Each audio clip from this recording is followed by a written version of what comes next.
Hello, great day everyone! Welcome to Puchology Travels at ngayon, nandito tayo sa New York City, Bryant Park Yes. sa likod ng New York Public Library.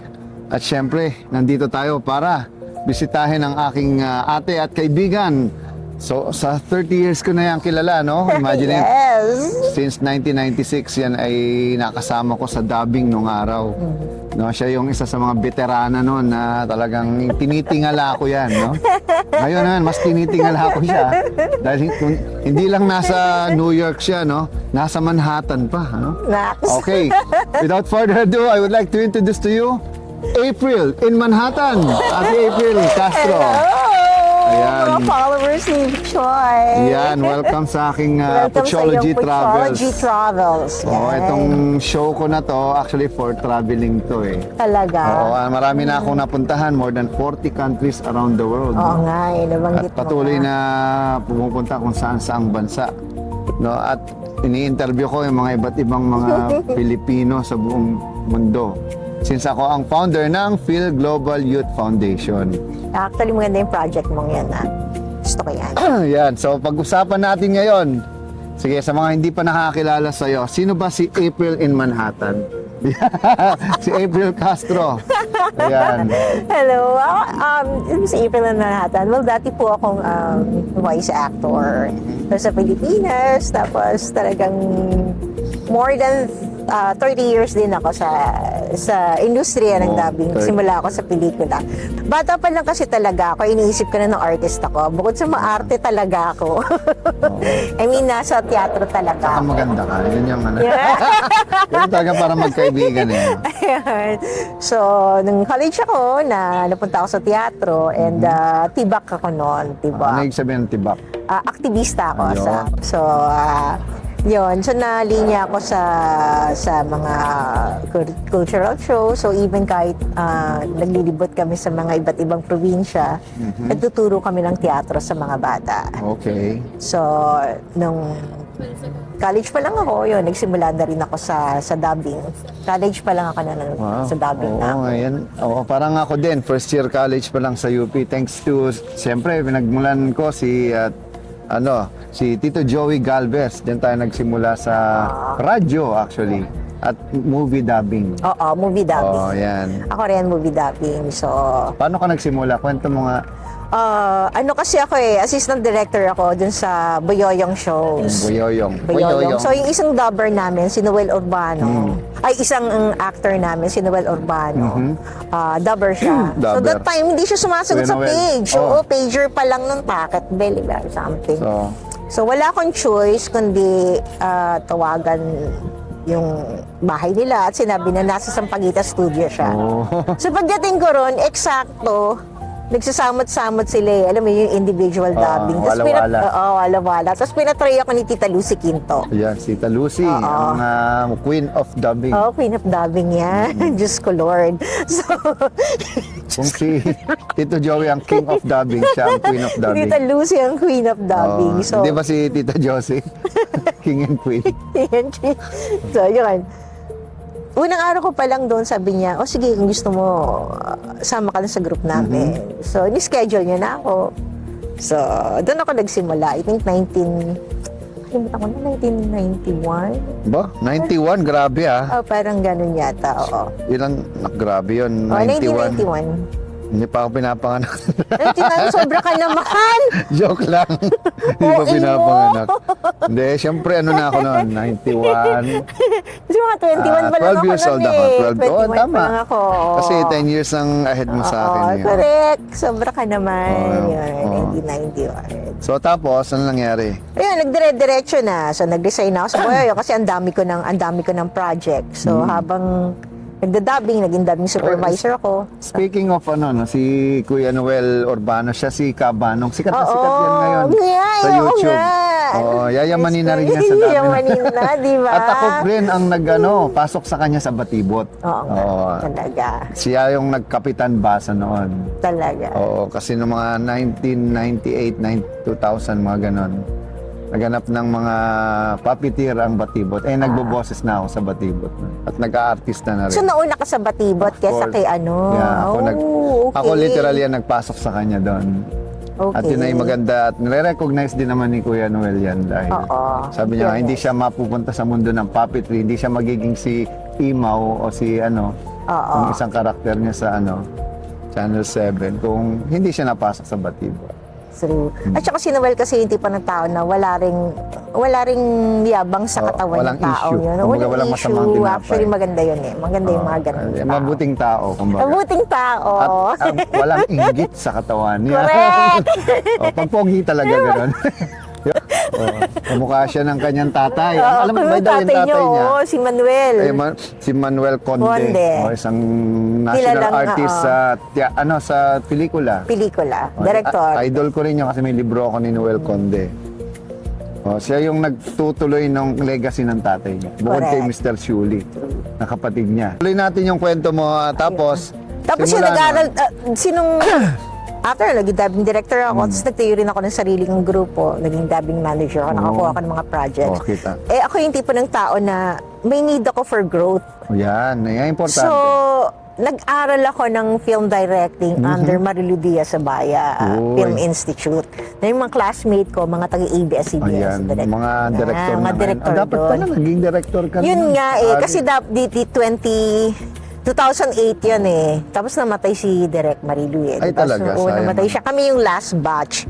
So, kami naman nagtutulungan. Nung time naman na may nag-iaya na sa akin na, gusto mo mag-stop ka sa akin. Ganyan. Eksakto doon naman na-approve yung visa natin. Ayan, oo nga, So, alam mo. yung choice ko para bang, Oo, parang mahirap tanggihan yung isang oportunidad isang na hindi oportunidad. naman Tsaka kasi oo. may isasama ko yung mga anak ko. Ayun ang pinaka-importante. So, pinili ko na At saka that time kasi, bago ako pumunta dito, nagtingin-tingin ako ng scholarship kung pwede ako magtuloy ng pag-aaral dito sa filmmaking. Tapos akala ko graduate pwede. ka sa ang school.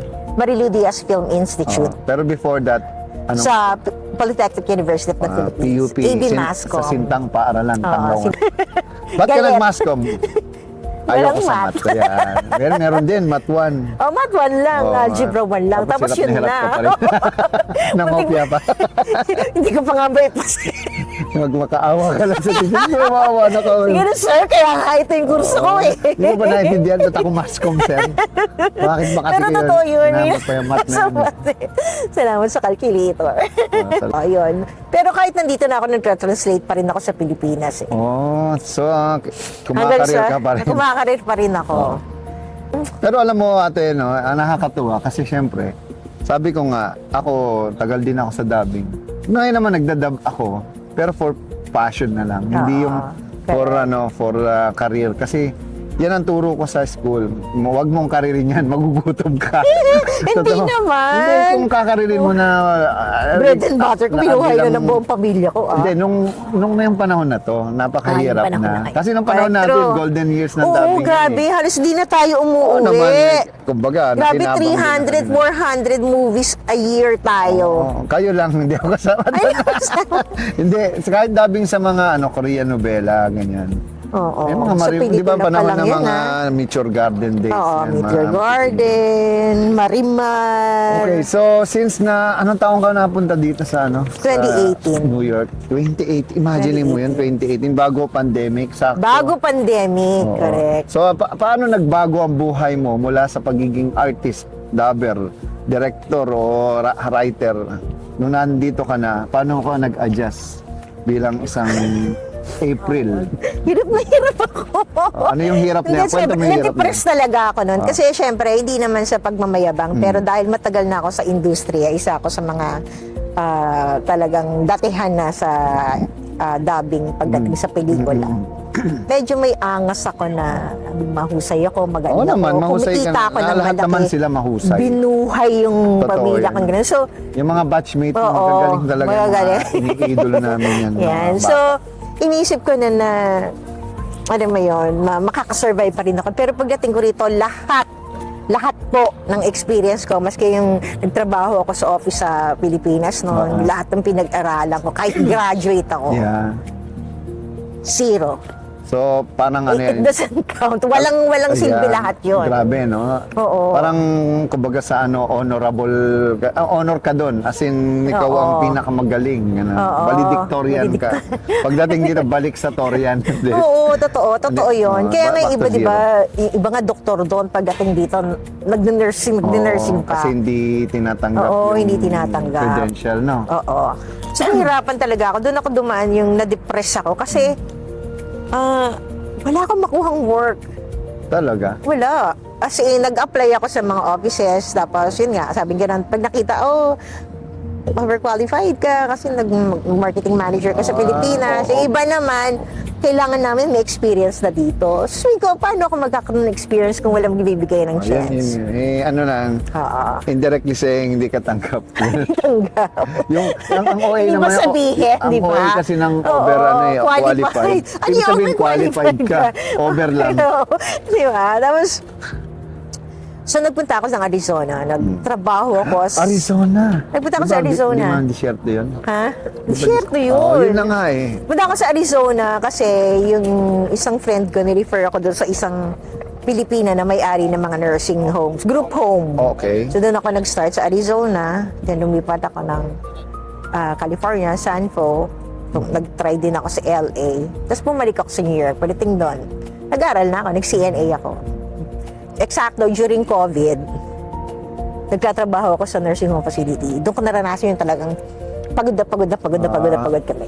Grabe yung, So, dalawa yung trabaho. hindi lang pagod na pagod na Oo, kailan kasi alam mo, sa isang floor, 50 na pasyente. Dahil walang mga nurses, mga tag 25 kami, or kung tatlo lang kami, gaano kaano yun, sa Yeah. isang shift. Doon ko nakita na pwede pala ako magsimula ulit. Actually, pinahumble ako ng New York. Pinahumble ako ng Yes. pagpunta sa ibang bansa na Oo, totoo yan. at the same time, pinatibay niya ako. Alam niyo, sabi nga, live in New York City once, you'll never know what you gonna get. Di parang the idea of learning. Kasi perfect, ito almost perfect society itong New York City. Oo, actually. Parang lahat, wag nandito ka, wag ka lang isang araw, dalawang araw, kahit isang buwan, maramdaman mo na yung difference, no? Oo. Tsaka dito sa New York talaga, parang bihira yung isa lang yung trabaho mo. Yung iba dyan, nagtatrabaho sa umaga, pagdating sa hapon, iba yung trabaho. Tapos kung meron pa silang extra hours sa gabi, itatrabaho pa nila yon. Bakit? Kasi mataas yung standard of living dito. And time is of the essence. Oo, Kumbaga, time is of sayang the yung essence talaga. oras. True. Kasi parang pag sinayang mo yung sa maghapon, malaki na yung nawala sa'yo. No? Magkano ba per hour dito? Ngayon yata ang minimum nila nasa 18 to 20. Naku. So may Per hour. Kung 18 to 20. Sabi natin 20 times mo sa 60. Aba, may 1,200 ka na per hour. Eh sa Pilipinas, 8 hours na, 550 pala. 550. Anyway, alam mo maganda yung kwento mo kasi ito ay kwento rin ng ibang mga Pilipino na sumikap dito sa Amerika. Tsaka ang ano dito, kahit na ang New York, maganda, ang ano ko dito, maganda sa New York kasi napaka-diversified dito. Ang daming, lahat ng lahi nandito. Totoo So yan. yung racism dito, kumpara sa ibang state, medyo, meron pa rin dito, pero Minimal. medyo konti lang. Minimal, lang. oo. Kasi hindi ka pwede maging racist sa isang lugar na ang dami-daming lahing magkakasama, di ba? Di ba? Kung yun Racist tayo. Oo. Pero meron pa rin iba. Meron pa rin, syempre. Siyempre, hindi mo maiiwasan yan ang kagandahan sa New York kasi it has a long history that it kept on learning from history. Unlike sa True. Pilipinas, paulit-ulit na yun, kaya hindi natututo. Papangit ng Correct. papangit, hindi Correct. paganda ng paganda. Dito, may magkamali, ayusin nila yan para sa susunod, Oo, di na nakita mo mauulit. naman, ang bilis talaga. Oo. Mag-reservisyo dito. Iba dito. Dito ko nakita yung tinatawag na efficiency. Oo.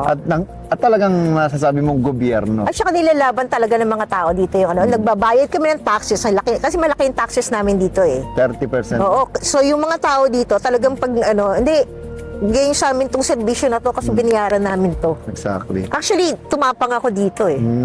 Pinatapang ako ng New York. Kasi pag kimi ka dito, wala Kaya ka. dito, hindi ka asa sa politiko. Hindi. Hindi katulad sa Pinas, pinapanginoon yung mga politiko at mga taong nasa gobyerno. Tsaka dito kailangan nilang, yung mga nasa gobyerno, talaga obligado silang magsilbi kasi kino-call out sila ng mga tao. Exactly. Yun yung kultura ng Okay. New York. Matapang ang mga tao dito. Ilang taon ka na dito sa New York? 8 years. 8 years. 8 taon. So sa 8 taon na yun, no, parang kailan lang, no, yung kung ibabalik mo yung bago ka dumating dito at kung anong ka ngayon, ano yung mga natutunan mo sa buhay mo? Natutunan kong maging powerful. Yes! Ganyan. Power, Gusto ko yung ganun. power! Hindi kasi New York to eh. Di ba sinasabi nila, Yeah. sabi nga nila, if you can make it here, you'll make it anywhere. Bakit? Kasi napakahirap ng buhay dito. Isang trabaho dito, 100 kayong 1,000 aplikante, pa. mga ganon. So, obligado kang maging mahusay, obligado kang paunlarin ang sarili mo all the time, obligado kang maging matalino kasi pag tanga ka rito, wala, aalis ka rito sa New York. Hindi ito pang mahinang tao, Oo. pang malakas ng tao dito. Dito ko rin natutunan yung, hindi uso dito yung loyalty. Oo. So pag hindi mo na kaya yung trabaho mo, sorry, mapapalitan ka na. Hindi katulad So kung sa- wala kang ibang alam, kung hindi mo pinaunlad yung sarili mo, hindi mo ginawang valuable yung sarili mo, hindi ka tatagal dito. Papalitan at papalitan Yun, ka. nakita niyo naman, malinaw po yan, no? Yun. So Oo. kailangan yung will mo rito, yung drive mo rito, sobra-sobra. Or else, hindi ka, Grabe.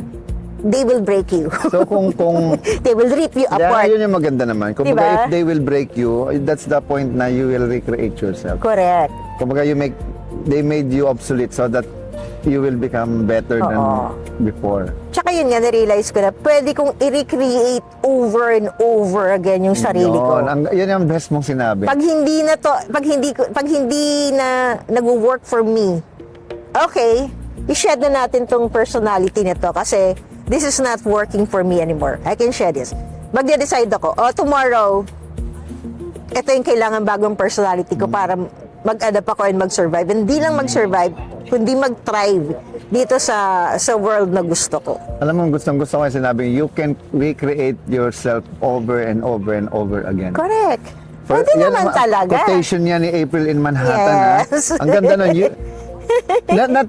Not just in New York, no? I think in Oo. life. In life, oo. Kasi lahat naman ng tao may pinagdadaanan eh. The question is, pagdadaanan mo lang ba? O dadaanan mo lang? O tatambayan mo? Correct, Kasi correct. kung manatili ka sa idea na, magaling ako sa dito eh. Ako yung nauna dito eh. Ako yung senior dyan eh. O di hanggang buhay, ganun ang mindset mo. true. Unahan ka ng mga bata na ang Correct. mindset, they know how to recreate themselves. Matapos mong durugin yung mga yan, di ba? Oo. Baka bukas, mas magaling na sa'yo yan dahil Oo. ikaw, dinurog mo nga, pero ang tanong, ikaw ba, nagbago ka rin?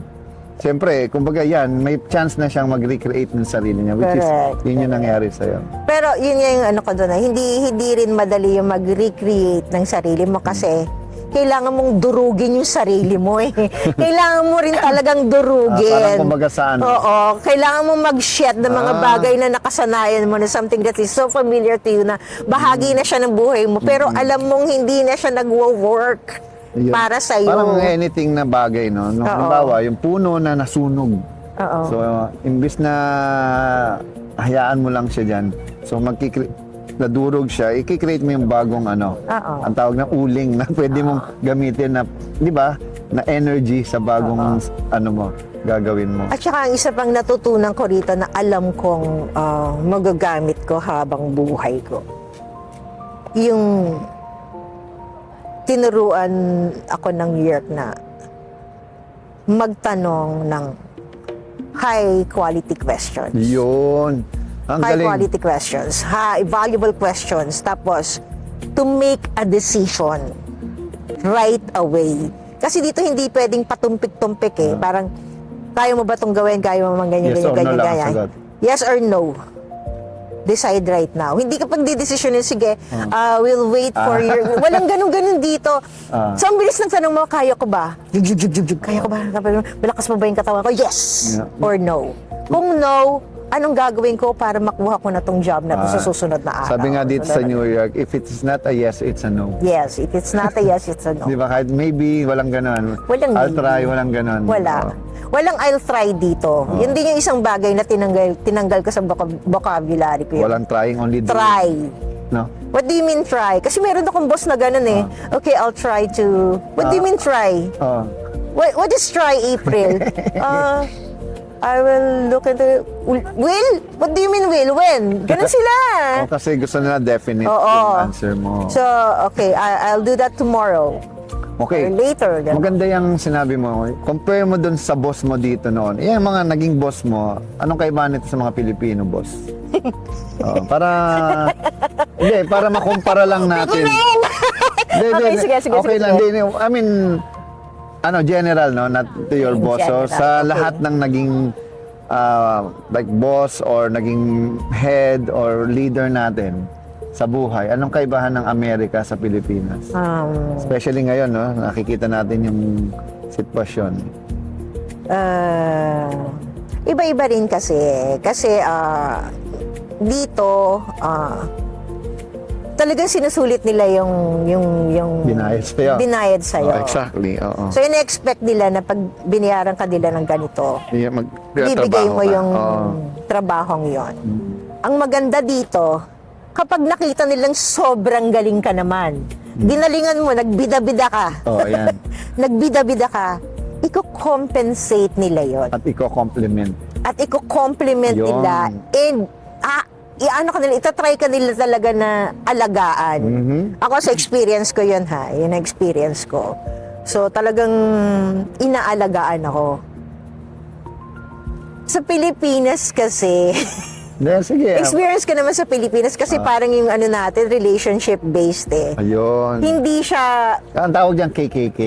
So, kasi dito, may relasyon kayo, build ka ng good relationship, at the same time, professional kayo. Professional ka, binabayaran ka ng tama. Wala namang problema binabayaran- kung may relationship, pero professional dapat. Oo. Sa Pilipinas kasi, mas mataas yung relationship kesa dun sa pagiging professional. Minsan na, hindi mo na alam bakit ang tagal ko na wala pa akong ganda pa rin yung rate ko. Tapos, ang malupit dyan, Oo. pati yung mga pangalan ng stasyon, parehas ang kapuso, kapamilya, kapatid. So, literal, ganun din sa atin, Oo, diba? Kapamilya. Oo. Yun. So, ano yung nakikita mong solusyon sa mga ganon na kaya, di ba, hindi nagbabago yung kultura sa Pilipinas dahil may ganong sistema na umihira? Oo. Ako sa tingin ko kasi kung halimbawa old system na kasi yan eh, kailangan may mag-call out. Talagang may magsabi sa kanila na ito. Na Kaya pag may kailangan, mga taong gumagawa ng iba at natatamaan sila, nagre-react negatively imbes na tama. Yung alam mo yun, i-accept nila yung mali and then create change. Oo. Ang masama, pag nagsabi ka ng totoo, ikaw masama. Actually, yun naman talagang totoo eh. Oo. Pag nagsabi ka ng totoo, mag-create ka ng enemies. Oh, exactly. Ako naman, ito rin yung ko rito. Kasi dito, individualism dito eh. Oo. Na para bang tinanay yung mga tao dito na You can sabihin ko, stand alone. I can stand alone. So pag sinabi ko yung truth ko, wala na akong pakialam sa kung ano man ang sasabihin mo. Yeah. Kasi ito yung ko. Yeah. Kaya kung gusto mo ako harapin mo ako direct. Oh, kumbaga, based din sa batas. Oo, sa batas. Kasi kahit truth mo tama, mali sa batas naman iba. Ang Oo. Correct. Tama rin. truth Tama ka naman rin. yan, hindi naman sinasabing legal yun. Oo. May truth, pero it doesn't mean it's legal. Correct. Diba? Pero ang ko lang dito kasi, yun nga, tsaka dito, protektado ka ng batas. Ayun ang maganda. Protektado ka ng batas. Sa Lahat bata- dito merong Exactly.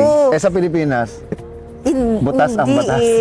Hindi May batas pero Oo. di ba ginagamit. Kita mo nga sa dubbing natin noon, wala tayong ano ba talaga ang tamang rate para sa atin? Walang hindi ka tayo pinaprotektahan ng batas. Tas hanggang ngayon hilingan naman pa tayo ng Naggawa dito pa nga ng hindi. grupo-grupo, di ba? Na, Dito hindi. Yung mga voice actors dito, may minimum sila. may SAG Meron at silang AFTRA. union na nagpo-protect sa kanila na wala akong pakialam kung bago ka or matagal ka na or professional ka na.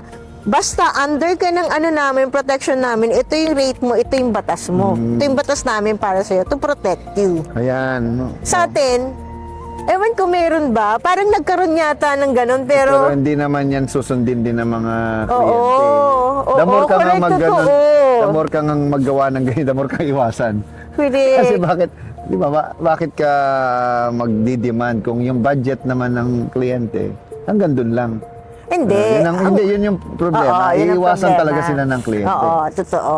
Tapos yung nagsiset ka ng tamang rate para makapagpasweldo ka ng tama sa mga Ayun. tao. And then, babagsak nila yung presyo. At ang pinakamalupit, di ka pa Diba? babayaran.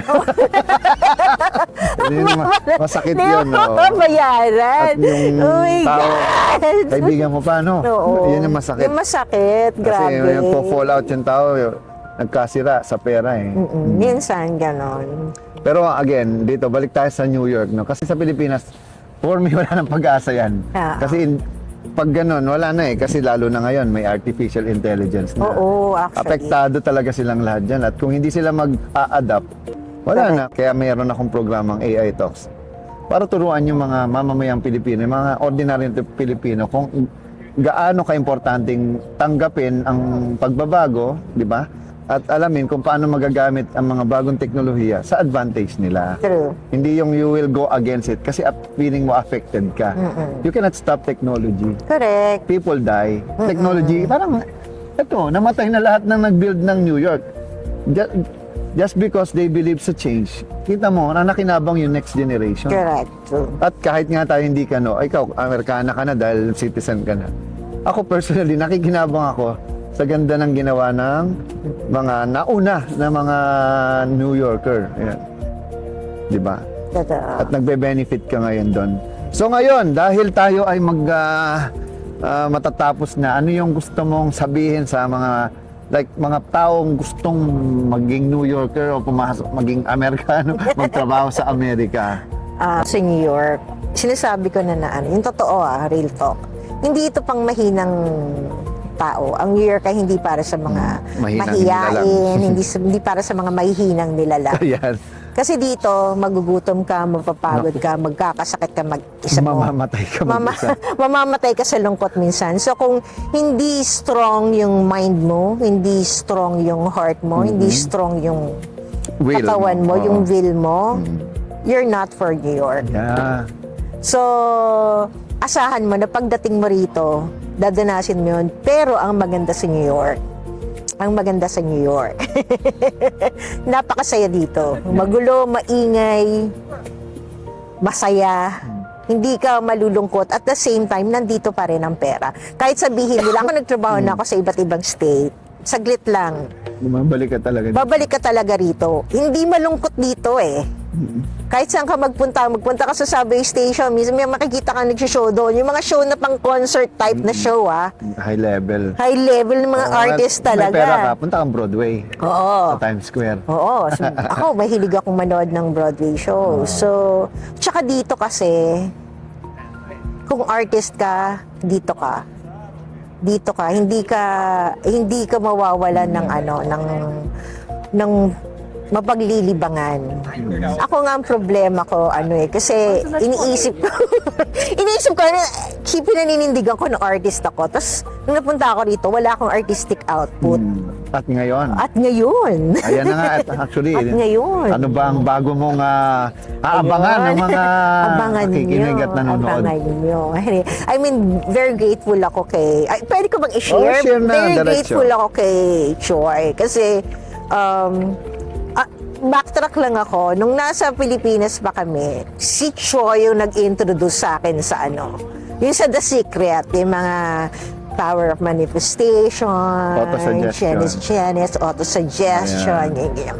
Simula nung in-introduce niya sa akin yun, pre-practice ko siya, unti-unti, hanggang dito sa New York dala ko. Ngayon, siguro mga few days ago, nagre-reflect ako, nag-journaling ako, sabi ko, Lord, hindi pala Lord, sabi ko, Universe, parang I need ng isang extra income na hindi masyadong ng time ko. AI yung inaanohan ko. Parang nagli-lean on ako sa AI. After nun, biglang nag-text si Choi, ate, kumusta ka na? Yun lang. Yun lang, Oo, ate, kumusta ka na? Tapos nung nagkita kami, nag-align lahat yung ano ko. Parang siya yung pinadala sa akin ni universe. Ito yung sagot sa ano mo. Ate, tuturo ko to sa'yo lahat. And parang nabaligtad yung sa kanyang dati sa dabing kami nagtuturo sa kanila. Ngayon ako yung naglabas talaga ako, literal naglabas ako ng maliit na notebook ko at nagtitake notes ako sa lahat ng mga sinasabi ni Choi. And sobrang happy ako. Sobrang happy ko din. May tinawagan rin siyang friend na eksakto, kakadiscuss ko lang sa kanya na yung isa ko pang plan is magtayo ng group home dito. Eksakto yung dumating din na kaibigan niya. Same plans. Sabi niya, wala lang akong kasama na pwedeng mag-partner sa akin sa negosyong to. Kaya sabi ko kay Choi, what the F? Universe conspired. In one afternoon, lahat ng plans ko na-clarify. Yan. Lahat ng plans ko Nag-align. nag-align Yan. in one afternoon. Wala pang whole day yun, Oo, ha? wala pang whole day. Nakita tayo, alas 12 na. Late pa ako. So, very grateful ako, thankful ako kay Choi sa universe na Of course. inano Lagi niya naman. ako. Yun, happy ako. And abangan nyo, syempre, ang Ayan. iyong bagong programa na Ano YouTube drama? channel na April in Manhattan po. Ayan. Abangan niyo yung mga adventures ko doon. sakto kasi April na. Lalabas to ng April. Lalabas natin ng April yan. Kasi ngayon, March 29. 29. Tomorrow, I'll be leaving na. Actually, Oo nga eh. 31 pa. Tama. 31 ng morning. So, I have to be at JFK ng gabi. Agahan mo. Oo, kasi kaya sobrang aga naman. Isipin mo, next day pa, pupunta na ako alas 2 ng hapon ng bago pa yung ano. Eh, mahirap sa Amerika ngayon kasi yung TSA, yung Nagkaroon ng problema. hindi na babayaran ng ano ng Tama. gobyerno. Anyway, Ayan. ayun, abangan nyo, April in Manhattan. Ang galing, no? Manhattan. Parang ano yun, November, sweet November, mga ganun. Proud Pinay in New York. And yung abangan nyo, sobrang dami nyo matututunan. Kasi isa lang yan sa mga kwento ni Ate April. Kaya yung April in Manhattan, hindi siya yung month ha. Although malapit na birthday niya. Kailan birthday mo? April 27 po. Nanay ko din, April 27, no? Diba? Aligned? Yun. Ang tawag dyan, di ba? Alignment ng numbers. Malaking bagay yan. Alam niyo bang ang pangalan mo, bilangin mo, may alignment yan sa buhay Oo, mo. naniniwala ako dyan yung meron. Kaya ako 7-8 ako, POCHOLO 7.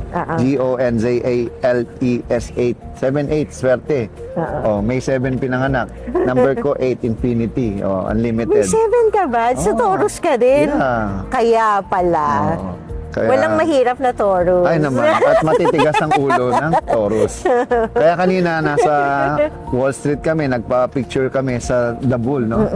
Yung ranging bull, man. Oo. Kasi simula na kaming mag-rage. Correct. Kaya lahat ng haharang sa atin, sasagasaan na natin. True, Wala true. nang sasantuhin ngayon. Kaya Correct. abangan nyo ang April in Manhattan. Thank you. Okay, so any last word? Whatever. Okay, bye po. Mag-subscribe sila syempre Ay, mag-subscribe kayo ha. sa YouTube. Sa YouTube ko, Facebook. April in Manhattan, sa Facebook, Instagram, and TikTok Ayan. po. Alright. So, once again, maraming salamat, Ate April. Thank you for your Thank you, afternoon. Choy. Balik ka rito Oo, ha. babalik ako kung kailan ko. Depende. So with that, maraming salamat, Ate April, at sa mga Okay. nanonood dito lang sa Puchology Travels. Yan. Sa The Voice Master Facebook page natin at sa Voice Master YouTube channel din. God bless everyone. God bless, Ate April. Good luck Okay. sa iyong Thank you. career dito sa New York at especially dito sa Manhattan. Okay. Alright, so pangmayaman po dito sa Manhattan. God bless everyone. See you. Bye-bye. Bye.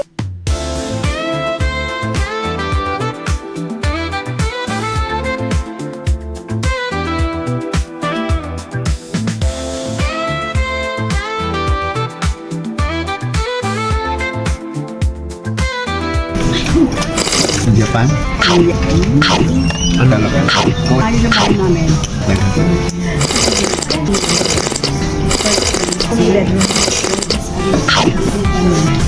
Ang gawa niya. Art. Ano, hindi ka nakakabili. Oo. sa mga nasa go part ako. Hindi, per hour. Kasi kami, kung ano yung trabaho ng mga nurses, relay nila kami yung mga CNAs na pumapasok. Pinunta.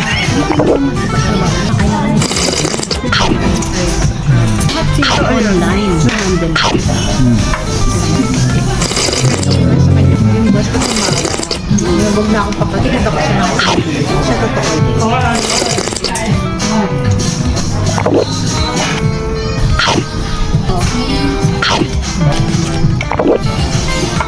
Kaplak ng gabi, galing na tingnan din. Tingnan mo yung mga dito. Dito sa ngayon. Kasi siyempre, Yung mga tao. maasin dito sa turismo. Ito pa, ako nagbabayad ako ng taxi. Bakit? Kasi ubus na pera niya sa akin. Kailangan kami sa kanyang TDS. May nirakan sila. Kumakain tayo. Kasi may hapon sa sa Nag-citizen na. Hindi. Siyempre, once ang citizen automatic sila kasi under. Ang na dito. Oo. Sana. Oo.